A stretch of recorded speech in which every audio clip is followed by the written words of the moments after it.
Bonjour, chers explorateurs de conscience. Bonjour. On est ravis de vous retrouver pour cette nouvelle proposition qui va parler de la vision. Alors, pourquoi la vision est-elle si importante? Eh bien, parce que c'est certainement un moyen de prendre un raccourci d'évolution en termes de conscience et certainement éviter de se faire piéger par tout ce que nous appelons les emprisonnements de la matrice, de façon intérieure ou extérieure, et on va détailler tous ces aspects-là. La vision, eh bien, nous l'avons tous, parce que dès que nous arrivons sur cette terre, on a tous un désir ardent intérieurement d'aimer et d'être aimé. Donc l'amour fait partie de notre vision et ça va guider, voire orienter notre vie, en fait. La vision dont on veut parler, ce n'est pas la vision qui concerne la notion du désir de couple, du désir de créer une famille, une profession avec un bon salaire. Ça, c'est une vision que tout le monde connaît parce que tout le monde le vit naturellement. Cependant, cette vision, elle n'est pas suffisamment forte, elle n'a pas suffisamment de consistance parce que très vite, on se fait happer par la matrice et on tombe à nouveau dans des pièges. La vision que l'on veut vous partager, c'est une vision bien plus vaste. Et j'ai envie de l'illustrer parce que, comment très rapidement, comment j'ai rencontré Stéphane assez tôt, donc on s'est mis en couple, j'avais 20 ans et je suis devenue maman rapidement. Et nous avons aussi été propriétaires rapidement dans les 3 années qui ont suivi. Et je me suis dit, dans mon parcours de femme, ça y est, je suis maman, je suis mariée, je suis propriétaire. Et je me suis dit, ça y est, j'ai réussi le programme d'une vie, je peux mourir. Et ça a été comme ça a été rapide, tout ce qui s'est mis en place, je me suis rendu compte de ce prêt à fonctionner qui était donné par la société. Et évidemment que très rapidement s'est opérée la bascule. Et oui, prêt à donner par la société ou par l'espace familial, en reproduisant la voix de papa-maman en fait, parce que nous sommes imprégnés de ça quand nous sommes tout petits et ça va créer un espace mémoriel fort en fait, qui peut conditionner toute notre vie si on ne se réveille pas suffisamment en conscience en fait. La vision avec laquelle nous souhaitons partager avec vous, c'est une vision vaste. C'est la vision qui pourrait parler non pas de la personne mais de l'être, non pas du faire mais de l'être en mouvement ou de cette notion de service à partir de l'être ou de l'état de souveraineté. C'est cette grande vision qui concerne, pour moi, pour nous, bien la dimension des explorateurs de conscience, parce que la petite vision dans laquelle on est pris au piège dans un moule et dans une fonction familiale, professionnelle et autres, voilà, c'est un petit niveau. La vision que nous souhaitons aborder, c'est la vision de l'évolution, de l'inversion et du retournement. Et on va détailler tous ces aspects-là. Par exemple, le mercredi suivant, nous allons aborder l'inversion du temps. Et puis, à un moment donné, nous allons parler du retournement du regard de l'âme, de façon à ce que vous ayez vraiment des notions précises, comme quoi la forme peut figer notre évolution et l'évolution n'a pas à être figée dans la forme parce que nous sommes bien plus vastes que ça. En allant rejoindre l'état de souveraineté et la vision vaste, eh bien, nous allons rejoindre et recouvrer notre vraie grandeur originelle ou notre identité originelle. Et c'est là où se trouve ce fameux état de souveraineté que nous allons détailler par la suite. Alors, quelle est cette grande vision pour toi, Heidi? Eh bien, ce qui me vient, c'est qu'il y a un endroit où l'on peut agir sans effort. Et à cet endroit-là, c'est que il y a suffisamment d'espace à l'intérieur de soi pour venir se connecter. Mais en fait, c'est juste, c'est pas tant se connecter que plus s'installer dans cet espace, à l'intérieur de soi, un espace en fait qui est plein évidemment d'une unité, mais d'une vision unifiée que nous portons déjà sur des plans qui sont bien plus vastes. Et donc pour pouvoir se relier à cette vision qui s'imprime jour après jour, donc dans cet agir sans effort, puisque c'est comme si la grille d'écriture était déposée, c'est de pouvoir venir contacter un élan qu'on pourrait appeler un désir, mais pas ce désir j'ai envie de cette jolie voiture, j'ai envie de manger un dessert, c'est pas ces désirs-là qui appellent, mais qui est comme un appel, on va dire une soif de sacré, de connaissance de soi. Et donc les règles du jeu à cet endroit-là sont complètement différentes, puisqu'il n'y a ni loi ni repère. Il y a comme un espace nouveau qui se crée à chaque instant. Et ce désir, en fait, il se situe là dans le cœur, et c'est comme si c'était l'appel à un désir originel, c'est-à-dire ce mouvement intérieur qui nous appelle à retourner vers notre vraie nature, vers notre forme originelle qui est présente en chacun de nous, parce qu'il n'y a pas de différence entre l'illimité et le limité. Et c'est là où il y a une façon particulière que de créer cette vision, de façon à orienter la conscience, de façon à ce que cette vision prenne de la consistance et ne soit plus happée par les pièges de la matrice, les pièges du quotidien, du faire, du temps, etc. Alors on va essayer de détailler la façon de construire cette vision. Oui, on pourrait même nommer comment nourrir la vision, comment la nourrir. Oui. C'est ça. Parce que nourrir une vision, ça veut dire qu'elle a déjà à être présente. Nourrir une vision et créer une vision, en tout cas celle qui correspond au désir originel, ça va être d'oublier un petit peu l'argumentation mentale et de rêver de soi de façon idéale, comme si on n'avait plus besoin de travailler, de gagner de l'argent, d'aider, de faire quelque chose. Qu'est-ce qui reste ? Eh bien, ce sont des valeurs essentielles, et ces valeurs essentielles nous mènent forcément dans l'essence de vie, et l'essence de vie se trouve en chaque être et en chacun de nous. Ça veut dire que c'est comme si nous avions à rêver à notre identité originelle dans l'humain que nous sommes, de façon à créer quelque chose qui corresponde aux formes de la matière, afin d'aiguiller notre cheminement, notre évolution et notre ouverture de conscience.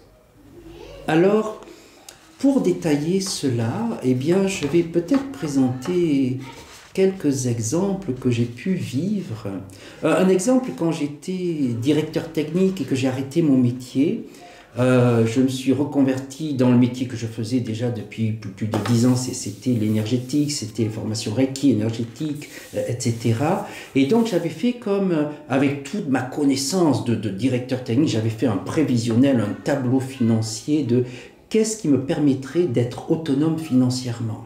Et j'avais calculé qu'il fallait que j'achète tant d'appartements, qu'il y ait telle autonomie financière qui sécurise ma façon de travailler librement d'un point de vue de conscience ou énergétique. Et puis j'ai complètement oublié ce tableau. Et quand j'ai divorcé, j'ai changé de vie, j'ai fait un grand nettoyage, j'ai retrouvé ce papier que j'avais imprimé.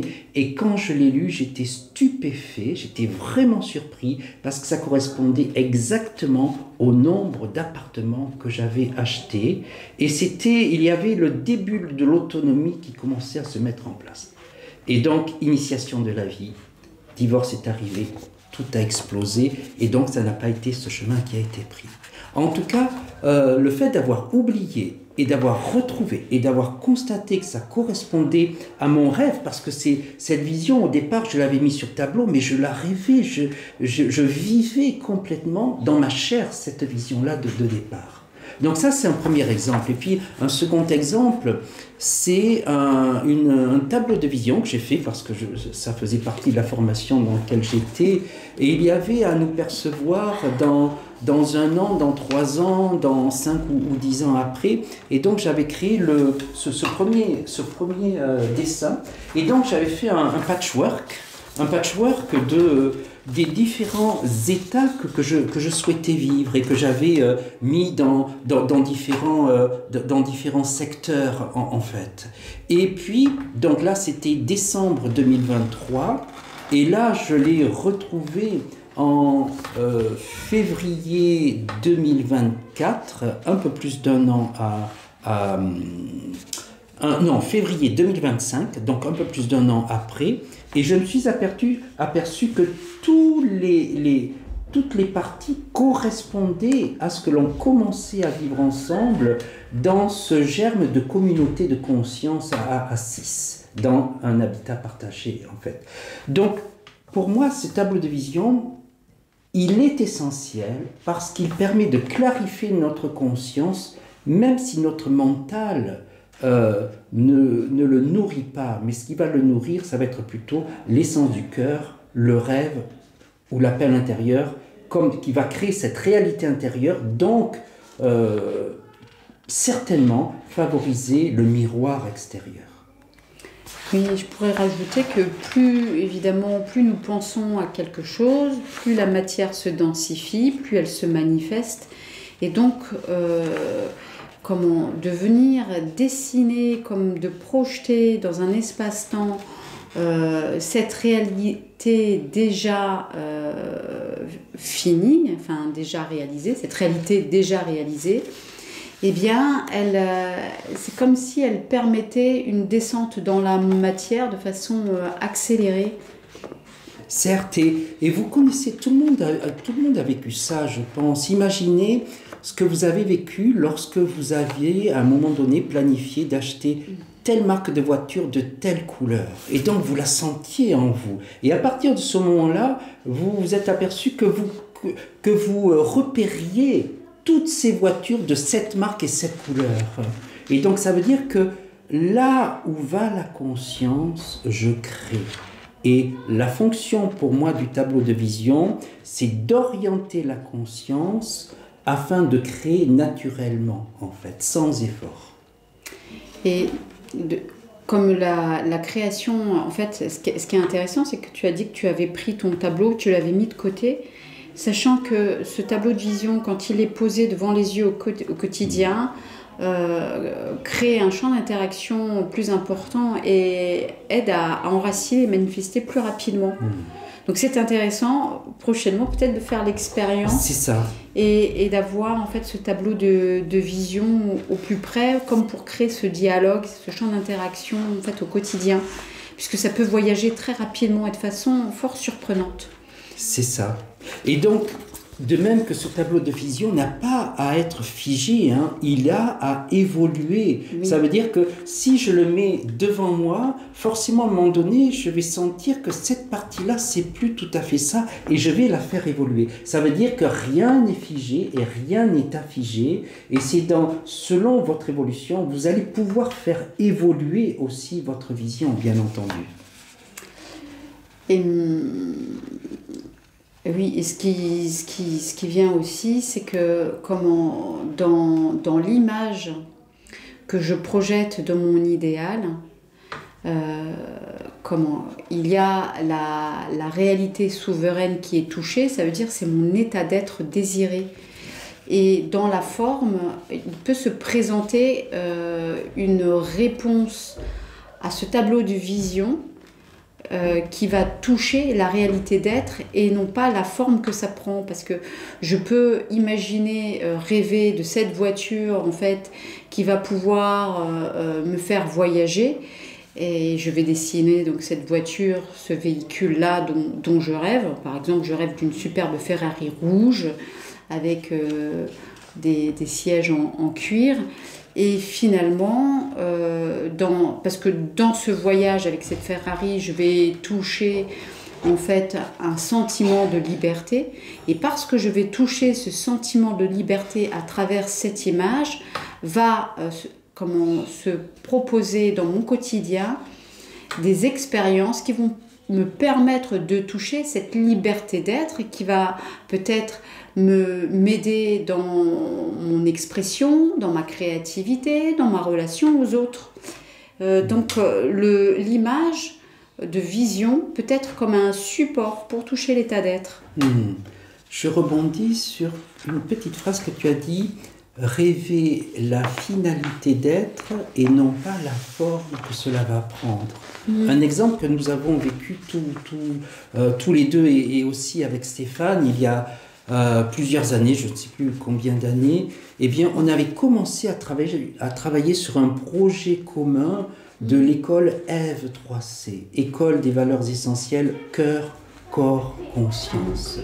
Et puis, le temps a fait qu'on a été happé par le faire et tout ce que l'on avait besoin de faire. Et certainement, c'était une nécessité pour transformer ce qui était à transformer en chacun. Et nous nous rencontrons à nouveau dans le noyau de l'école Ève 3C aujourd'hui. Cependant, avec une autre conscience, et donc ça cheminait. C'est comme si nous avions vécu une notion de vision partagée, non pas dessinée, mais au travers de notre vécu. C'est comme si nous avions créé un germe, et ce germe a pris le temps de s'ensemencer, de s'enraciner, et pouf, et nous vivons, en tout cas c'est ce que je perçois là, nous vivons une sorte d'éclosion de ce que nous avons ensemencé de par le passé. C'est ça. Surtout que, en fonction en fait, de l'état touché dans la vision qui est contactée, eh bien, plus j'allais dire, le projet est vibrant et, et porte des valeurs et des vertus, j'allais dire, nobles, et plus elle invite, on va dire, à aller rencontrer cet état. Et évidemment, si je me projette quelques années en arrière, je comprends en fait le chemin qui m'a été proposé pour être là aujourd'hui. Parce que je me dis, tout ce qui a été traversé, on l'aurait traversé ensemble. Or, ce qui a été posé et touché à ce moment-là, en déposant le germe de cette création, eh bien, c'était des valeurs essentielles du cœur, du corps, de la conscience. C'est ça. Alors, pour nous, un explorateur de conscience se doit d'être libre, se doit d'évoluer vers son propre état de souveraineté, et un des meilleurs outils, c'est la vision.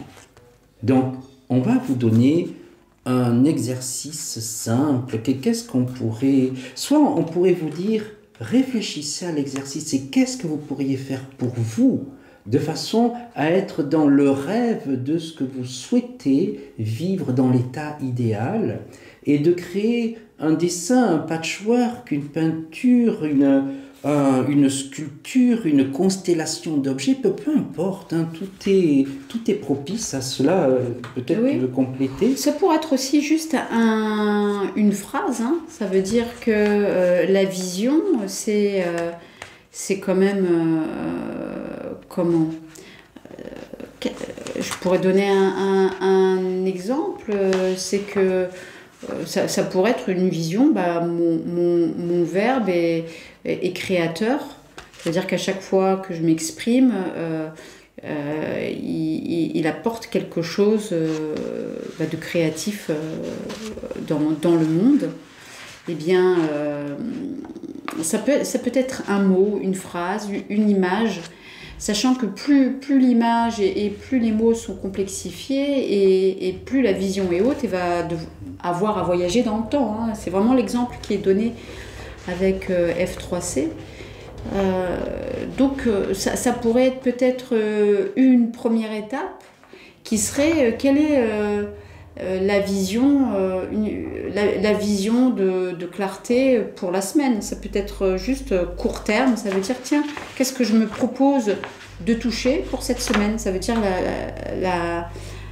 cibler une perspective à mener sur 7 jours.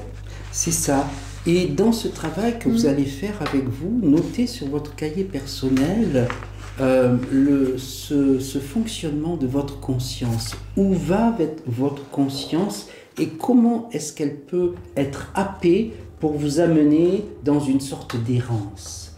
Parce que la vision, c'est un chemin droit, voire raccourci. Mais s'il n'y a pas cette vision, je peux errer et être ballotté par la vie. Et au bout d'un certain nombre de dizaines d'années, je peux me rendre compte qu'il manque quelque chose pour orienter mon gouvernail d'évolution de vie. Et ce qui est vraiment important dans une vision, c'est pour ça que dans un premier temps, il y a lieu peut-être de s'exercer sur l'espace d'une semaine, une petite perspective, puisque la vision demande à être clarifiée. Et des fois, il y a comme des évidences, des fois, elle demande vraiment à s'affûter. Parce que ce qui est important, c'est que la vision soit posée et que progressivement, il y ait une espèce d'endurance dans la concentration et l'attention dans ce ciblage. Puisque de changer de direction, c'est comme si vous envoyiez plein de courriers à l'univers et donc ça met du bazar. Hein. Ça fait une direction à droite, puis à gauche, en bas, en haut, ça va dans tous les sens.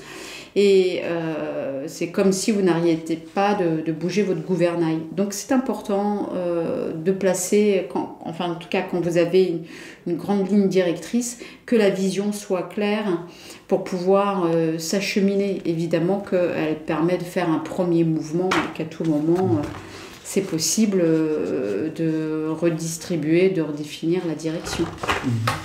Alors nous vous invitons à votre belle créativité et partagez vos résultats en commentaire, mettez vos images, mettez ce que vous avez pu créer ou découvrir au travers de ce travail-là dans le groupe des explorateurs de conscience. Et n'oubliez pas, le mercredi qui arrive, c'est le jour du live, du grand live concernant toutes les vidéos précédentes.